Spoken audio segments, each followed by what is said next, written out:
Happy Tuesday, guys. So this is a really random live. And I wanted to do something really funny, but something so, I want to say insightful, but it really does make so much sense. I can't wait to share it with you because it's so funny. And actually it takes the seriousness out of it. So I'm going to go live with a bunch of grapes. Now, I did get permission to be able to do something in particular on live with these grapes. So I know all kinds of different thoughts are going to be going through your mind there about what is it that Becky Jane's going to do with these grapes. So I'd been shopping earlier and I realised I hadn't posted today, and I wasn't trying to think of what to post, but I wanted to think of something that would be really useful for you guys. And I'd had a message from one of my clients. Hi Adam, hi Sarah. From somebody that I've been working with very closely, and he kind of reeled off all of these different flavours of thoughts that he was having, and I thought, how can I put it across to him that it's not the content of the thought that actually matters the most, it's the reactivity to it. Hi Samantha. And sometimes, you know, reading self-help books, going online, Googling, you'll get loads of professional information, loads of jargon that actually kind of just overwhelm yourself with reading it. So what I like to do is add a Becky Jane flavour to it. So it's much easier for people to understand with everyday things. So I was like, what can I do? And I saw this pack of grapes as I unpacked the shopping. And I thought, wow, hi Chrissy, hi Mandy. I thought, wow, that's like the brain when it thinks. It's the same as a bunch of grapes. So we're going to open them. I'm going to shove that tub there for a minute. Hi Drew. Drew, thank you for inspiring this live, by the way. Drew has just been watching a program where he realised that what the therapist in this program was saying, and by the way, if you haven't watched Pure, let me just turn my phone onto silent, guys. If you haven't watched Pure on Netflix yet, please do go and watch it. It will give you such a it's based on a character that was a representation of Rose Cartwright, so she is an actual person, she's not a character.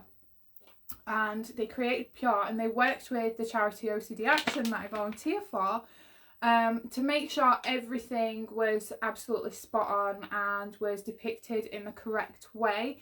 So it wasn't giving falsehoods, myths, stereotyping, stigmatizing, or anything like that, or any misconceptions. So even the therapist in the program was using the correct terminology. And Drew, sorry I'm sharing this one, Drew, because I laughed so loud. Drew messaged me a little video clip of the penny dropping, the stuff that I was saying, this therapist was saying in this program. And he said, oh look, it's you. I'm like, well thanks Drew, I look quite middle-aged on there and not very much dress sense. You know, so, but it was really lovely that he was watching that program and things were starting to fall into place. So I was like, what can I do? So I bought these grapes and I realised, actually, thoughts are just like a bunch of grapes. So we have lots of different ones in there. We have big ones, we have small ones. They're all different shapes. We have even itty titty biddly ones. And all of these represent our thoughts, subconscious, conscious, the ones we're aware of, the ones we're not. They're all different. So, yes, I'm going to munch grapes on camera, by the way. So, I am not a posh eater, by the way, and I really don't eat it doesn't look very sexy. So, I apologise if that's what you're waiting for and you're into food porn. Sorry, you're not going to get that from me. So, thoughts that we like. So this one's quite a big one. She says it's probably too early in the day for me, you know, creating innuendos on my life, but hey, we're having a laugh. So this one, I like this thought. That's enjoyable. This is going to set my sensitive teeth off. That one's nice and sweet. Enjoyable. I like that one. Let's get this one. That one looks a bit funny. I don't like this one. See what other one's in there. Oh, holy shit. Get that one away. Sorry if you've got the kids on, by the way. I should have put PSA. Let's have a look at this one. This one seems fun.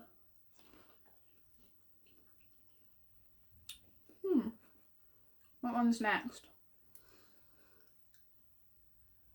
Oh my god. What if that happens? Let's get rid of that one. I don't like that one. I don't like how it makes me feel. It makes me feel really nervous, really anxious. I don't like the look of that grape at all. I don't like the way it makes me feel. Hi, Heather. Sorry if you're just tuning in. Most random live ever. But it'll make sense. I'm actually being healthy for once and eating fruit. This is great pot. Oh, I really like this one. This is my cup of tea. This is bizarre. It's weird. It's funky. I like this one. So,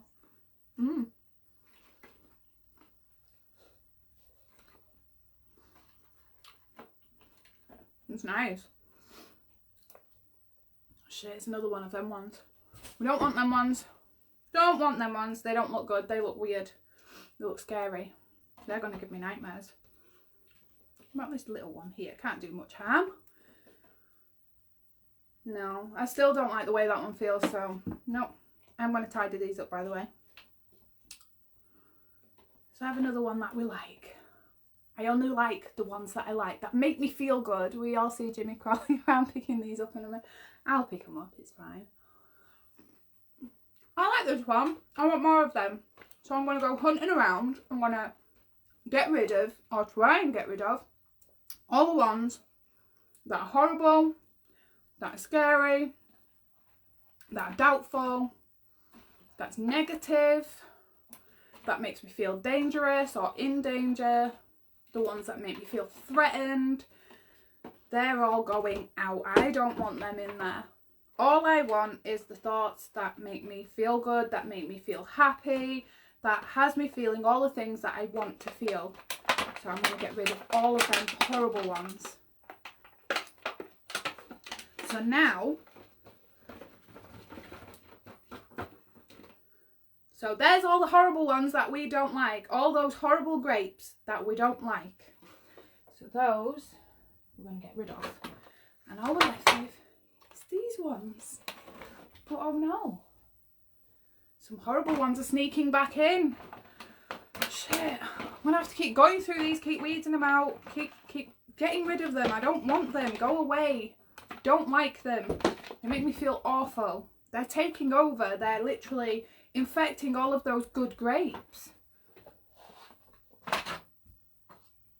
But what if we take those grapes that we don't like, and instead of reacting to them, actually have a look at them. So, grapes that we don't like, they're just grapes in a tub. They're not actually doing anything wrong, except being a grape. It was my reactivity to them. It was my perspective. It was my understanding of what those thoughts were. It was my judgment on those grapes that made me feel crap, that wanted to get rid of them, that had me throwing them all around the room. Because I judge these grapes as being something horrible when actually, oh, they are. They're minding their own business. They're not doing anything except being a grape. I can choose to eat them and enjoy them. I can leave them there in the tub. I don't have to get rid of them. So when people come to me and they talk about their thoughts that they don't like and how much they are using maladaptive behaviours and habits to get rid of them, and they find what happens is they generate more and more and more, and they kind of take over and they prevent the ability to enjoy more of the thoughts that they want because they're too vigilant on looking out for those grapes that they don't want, that actually they miss the opportunity to enjoy the grapes that they do want to enjoy. They don't move around them. So when I work with somebody who's dealing with unwanted, horrible, intrusive thoughts. And by the way, it's not just limited to people with OCD. So OCD is obsessive. So it's obsessing about a grape. So you could have these grapes quite happily and you can enjoy all the other ones. Somebody with OCD will obsess over that grape. So it's not actually the thoughts that create the problem. It's the reactivity to it. It's the way we're labelling and judging these grapes. So when I work with people, I ask them, how are you reacting to the thoughts that you don't want? How are you labelling them? Are you separating them? And most of the time they tell me they've tried this technique, they've tried that technique, they've avoided, they've tried pushing them away, they've tried ignoring them, they've tried getting them out, but it still hasn't worked. And they want to know why they're working so hard to get rid of all these grapes and they're still there. And it's like, because they're still just a bunch of grapes. They don't mean anything about you. They can't do, what's a grape going to do to me? Hi, babe. What's a grape really going to do? It's just a grape existing. What is it actually going to do? Because a thought can't make you do something you don't want to do. It can cause you to be reactive and enter a state of fight, flight or freeze. But it can't actually create a self-fulfilling prophecy. It's just... Can you imagine what the world would be like if we could think our thoughts into existence? Imagine what it'd be out there.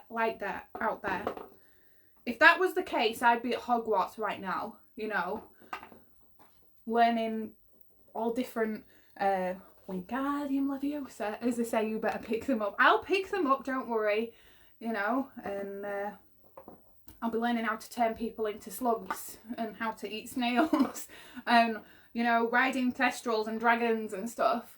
If we could really think our thoughts into existence, I'd be a millionaire. I'd be living in a mansion with my own office. You know, I'd have a top-notch business, 3 cars on the drive. I'd have a playroom, a nanny, a cook. If that was the case, and we really believe that thoughts could be thought into existence and actually it could happen, it'd be a very scary place out there. So the questions we have to ask ourselves, and this doesn't just apply to people living with OCD, it applies to absolutely everybody, because everybody at some point will experience a thought that they don't like. You will experience one that you want to push away, just like this grape. But you have to ask yourself, how am I reacting to this grape that I don't like, to this thought that I don't like? How am I judging it? What reaction am I giving it? What emotions am I putting into this one grape that's just being a grape? How much importance am I giving it? What am I turning it into? What is it about this grape that I just don't like? I mean, it's just a bunch of grapes. What would happen if you leave this grape in the tub to do whatever it needs to do? It's just minding its own business in the tub there. What if we start learning all those grapes that we don't like, mix them in with the ones that we do like? And that actually, we can let the ones that we don't like remain there without judging them, without tangling ourselves up, without going down that rabbit hole. That actually we can learn that we're okay with that. We're okay with the importance that we put on the thoughts that we want to have, the thoughts that we enjoy. And we can kind of navigate around the ones that we don't particularly like the look of. You know, it's looking at me funny as that grape over there. And, you know, that one there is giving me the eye. How are you judging your thoughts that enter your mind?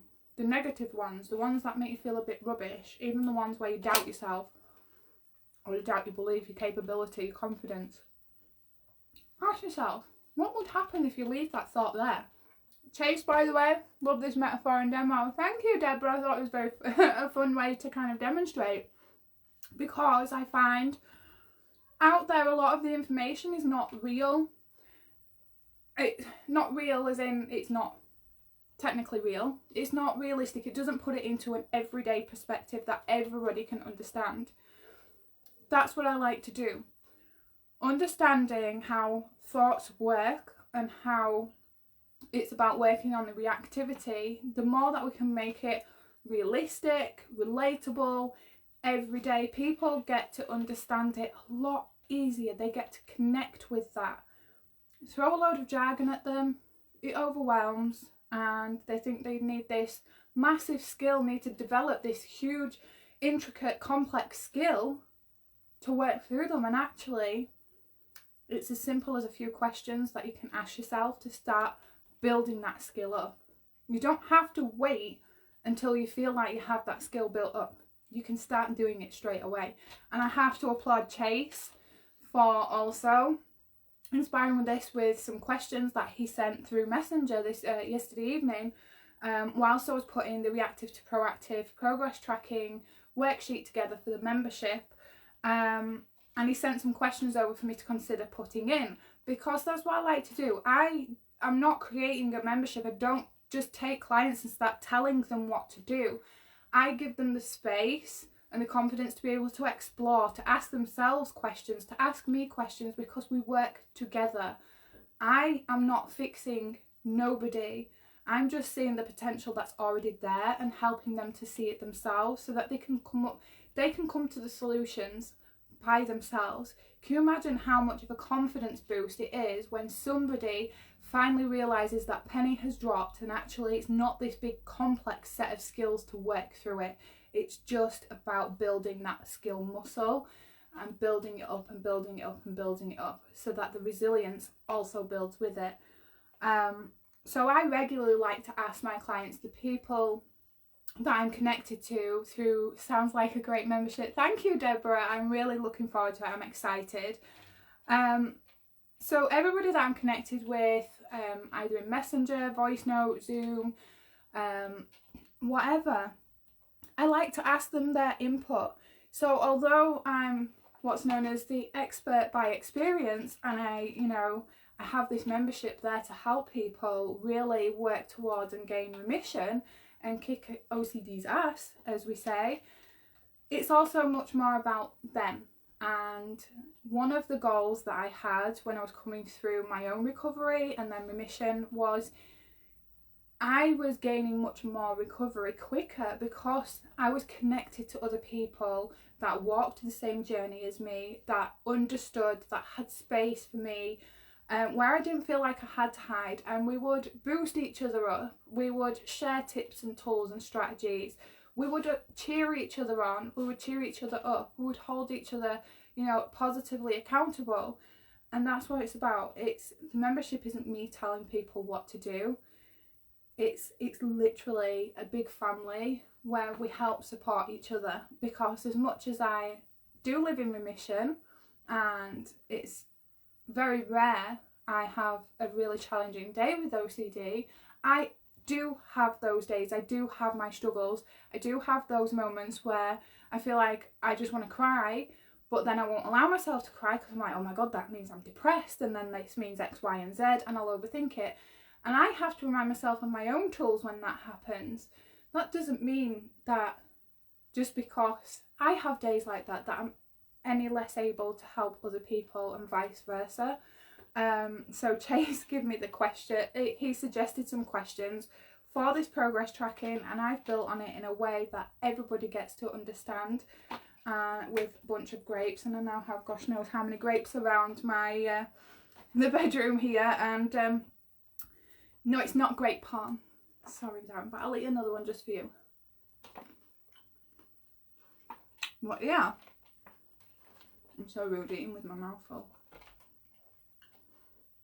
But imagine your brain got good thoughts, bad thoughts, thoughts we like, bizarre ones, crazy ones, creative ones, fun ones, wacky ones. We can allow them all to be there because they're just grapes. They can't do anything. And if you do find you struggle with negative thoughts or thoughts that you don't want, you see it as a grape. I don't need to judge that.